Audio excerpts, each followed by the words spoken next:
Pak Gubernur ini auranya tampak kuat ya. Auranya kayaknya akan menggetarkan Indonesia ini, betul? Tahun berapa? Tahun berapa? 2029. Iya. Nanti kalau sudah 2029 bisa susah ketemu gubernur ini. Kabar terbaru datang dari Kang Deddy Mulyadi. Menurut survei terbaru, Kang Deddy Mulyadi elektabilitasnya mengalahkan Prabowo sebagai Presiden RI yang sekarang gitu loh. Apakah ini artinya kemudian Kang Deddy Mulyadi itu punya kesempatan yang sangat besar untuk bisa maju sebagai calon presiden nanti di 2029? Ada banyak sekali perbincangan, ada banyak sekali pendapat dari pengamat politik dan juga dari masyarakat Indonesia pada umumnya yang menginginkan Kang Deddy Mulyadi sebetulnya ya untuk maju sebagai presiden. Tapi menurut saya jika memang Kang Deddy Mulyadi ini mau lah ya untuk lebih tinggi, maju untuk lebih tinggi, mungkin lebih masuk akal jika Kang Deddy Mulyadi itu akan menjadi wakil dari Bapak Prabowo ya teman-teman. Menurut saya, tapi bagaimana menurut teman-teman ya?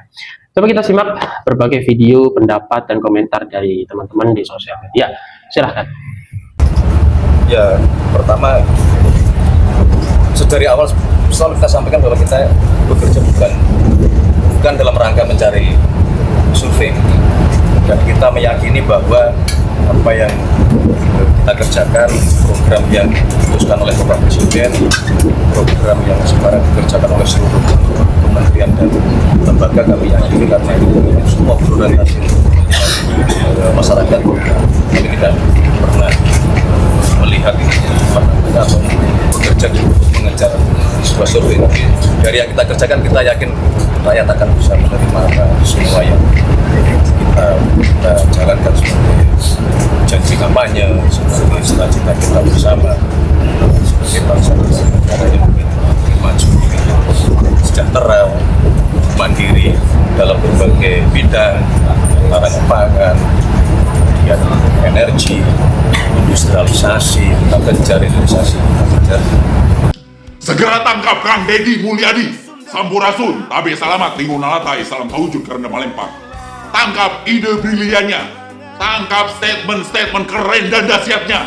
Walaupun keputusannya menimbulkan pro dan kontra, seorang Kang Deddy Mulyadi bukan hanya bersandar pada nyali, tapi nurani. KDM bertindak bukan hanya karena keberanian, tapi panggilan alam dan semangat Sunda Wiwitan. Beliau sedang membangun personal branding, bukan pencitraan.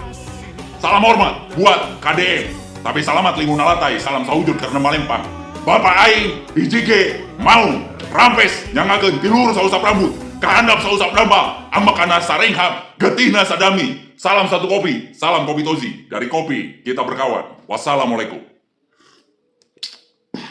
Nah, KDM itu menarik. KDM karena, untuk posisi satu andai misalnya katakan, mungkin karena Pak Prabowo tidak mencalonkan diri untuk alasan apapun. KDM kan Gerindra. Bagaimana peluang KDM kalau berkompetisi dengan calon manapun selain dengan Pak Prabowo?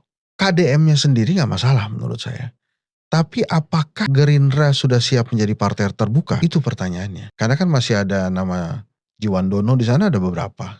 Belum lagi ada nama Hasyim Joyo Hadikusumo. Dia siap nggak jadi partai terbuka? Yang artinya bisa mencalonkan orang di luar dari circle keluarga. Karena kan kalau dari circle keluarga itu ada nama Budi Jiwandono nih yang lagi digadang-gadang juga maju menggantikan Pak Prabowo. Jadi artinya kalau terbuka KDM berpeluang. Karena satu, dia disukai, dicintai masyarakat Jawa Barat yang voternya gede banget. Dan seluruh Indonesia. Yes.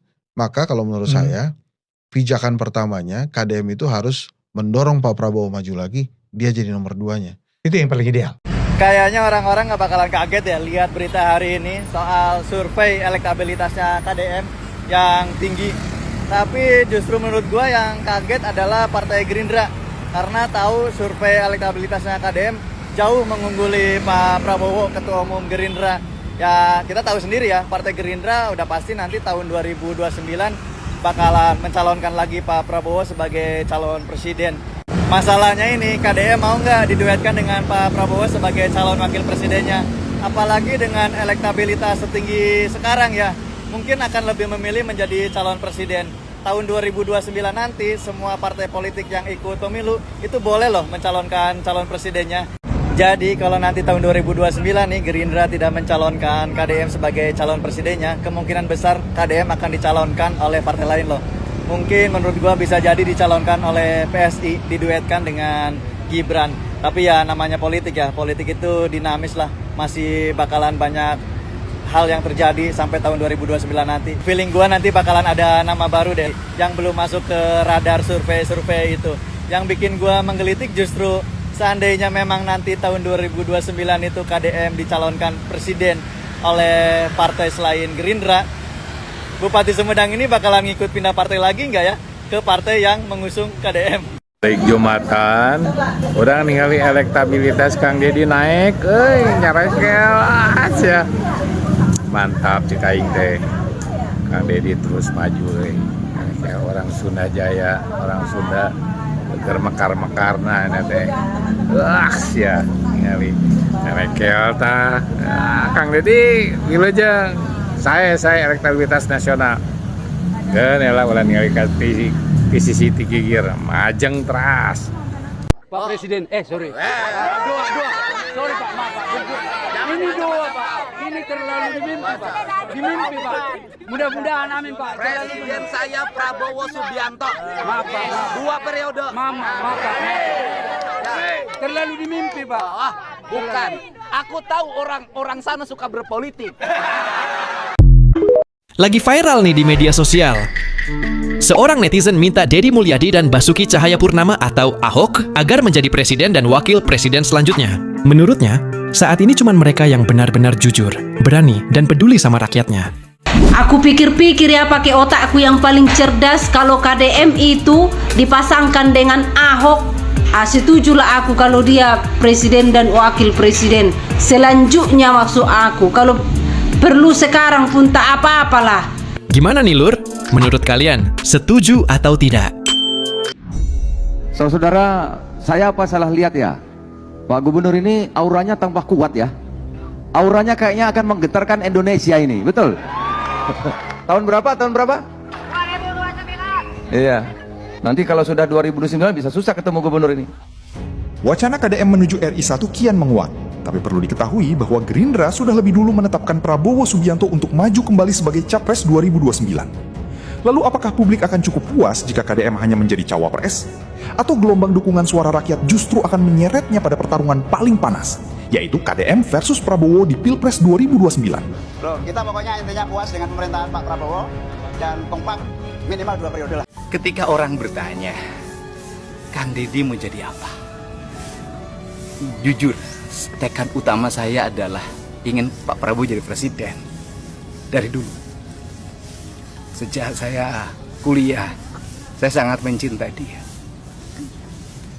Bergabungnya saya ke Gerindra, mudah-mudahan walaupun sedikit memberikan kontribusi bagi kemampuan daya dukung Partai Gerindra untuk kemenangan Pak Prabowo. Dan mimpi itu terwujud. Jadi ketika saya, Kang Deddy mau apa? Yang pertama, hari ini saya terpilih jadi anggota DPR. Dan bagi saya terpilih Pak Prabowo segalanya. Dan saya tidak memiliki ambisi untuk jadi apapun. Pak Prabowo jadi presiden adalah ambisi saya. Itu saja.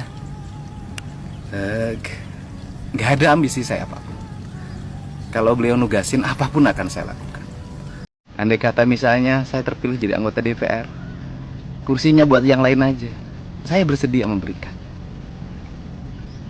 Kalau Pak Prabowo minta, karena itu adalah ketulusan saya buat beliau.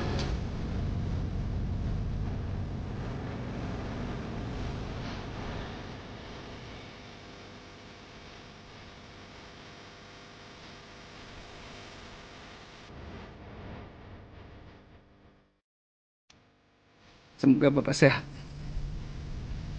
mampu mewujudkan mimpi Bapak tentang Indonesia. Saya tidak berharap apapun terhadap jabatan. Bapak jadi presiden, bagi saya adalah kebanggaan dan kebahagiaan. Dan saya akan terus menjabat tidak menjabat. Saya akan terus mengabdi bagi rakyat, sekemampuan saya. Ada anggaran, tidak ada anggaran, saya akan terus berbakti. apa yang dapat saya, rezeki yang saya dapat pasti bukan hanya buat diri saya, buat masyarakat dan buat pembangunan. Selama Bapak pencalonan presiden, saya membangun kampung kecil untuk menjadi contoh bahwa ke depan saya punya mimpi tentang Jawa Barat dan Bapak akan wujudkan mimpi tentang Indonesia.